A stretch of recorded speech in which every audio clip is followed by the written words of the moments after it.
olib tashlashdi o'sha Jo'rayevlar oilasi tomonidan. Sardor, tinchlikmi? Kim siz bilan ashula talashdi? Bir yilmikin, 2 yilmikin, 2 yil bo'ldi shekilli. Bir joyga kirganimda ular ham shu yerda yurishgan edi. O'zlari kelib ko'rishib, nomerlarimgacha olib olishdi, gaplashdik. Keyin men o'ylamagan ekanman sizni bunaqa gaplashadi deb. Teskari o'ylagan ekanman, uzr deb mendan uzr so'radi. Hech hisi yo'q edi meni ko'rgandan keyin odam obraziga qarab turib odamlar shunaqa man saragan deb o'ylaydi dedim.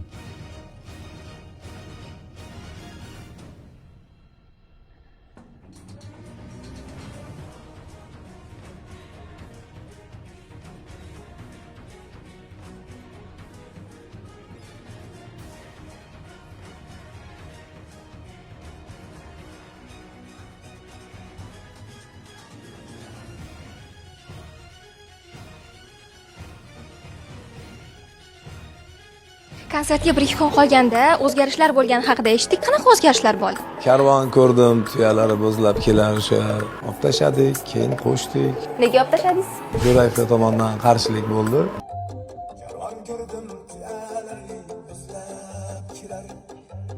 Nimaga endi aynan karvon ko'rdim degan savol tug'ilishi mumkin hozir. Karvon ko'rdim ashulasini biz artist loyihasida ijro qildik va bizni olib tashlashdi o'sha Jo'rayevlar oilasi tomonidan. Sardor, tinchlikmi? Kim siz bilan ashula talashdi? Artist loyihasida karvonni etgan ekansiz. Uni eshitmaganman ham men. Kim iminni Sardor etgani uchun artist loyihasidan karvonni olib tashladi dedi. Jo'rayevlar oilasi deb gapiribsiz hozir videoyingizda.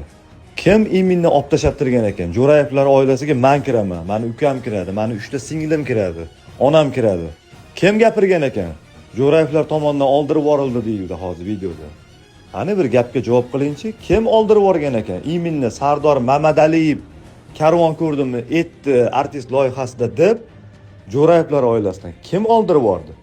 Kim etdi shu gapni? Manga keltirib bera olasizmi shuni? Men ko'rmaganman ham hatto o'sha karvonni etganinglarni. Menga qizig'i ham bo'lmagan uni. Endi qo'shiq kimniki? Qo'shiq Sherali Jo'rayevniki. Otam tirik paytida ashulasini avtorskiy pravadan o'tkazib olgan edi. Mana shunaqa sizga o'xshaganlar kanaga o'xshab yopishib, pachaqlab borayotgani uchun, chala yarim qilib, uzuq yuruq qilib, dabdala qilib aytayotgani uchun bechora himoya qilib qo'ygan edi qo'shig'ini. Nima tirik paytida gapirmadinglar shu gapinglarni? Nima tirik paytida olishmadinglar o'zi bilan, qo'shiqning egasi bilan? Ey odamlar, qo'shiqni himoya qiladigan agentство bor. Avtorlik huquqi degan narsa bor. Iminni o'sha agentствоda kim mas'ullasi bo'lsa, o'shani himoya qilib beradi bular. Nima haqqinglar bor sizlarda hammaga biz uni qilib ko'rsatishga? Kimsizlar sizlar? Qani menga isbotlab beringchi endi. Kim ekan o'sha Jo'rayevlar o'chirtirdi degan? Buni avtorlik huquqi qiladi. O'chirtirgan bo'lsa, avtorlik huquqi shartnoma tuzgan, o'zini klientini ashulasini himoya qilib, u yerda o'chirtirib yuborgan bo'lishi mumkin. Bu ham menga qorong'u. Bu ularning ishi. Bu ularning vazifasi. Men javob kutaman.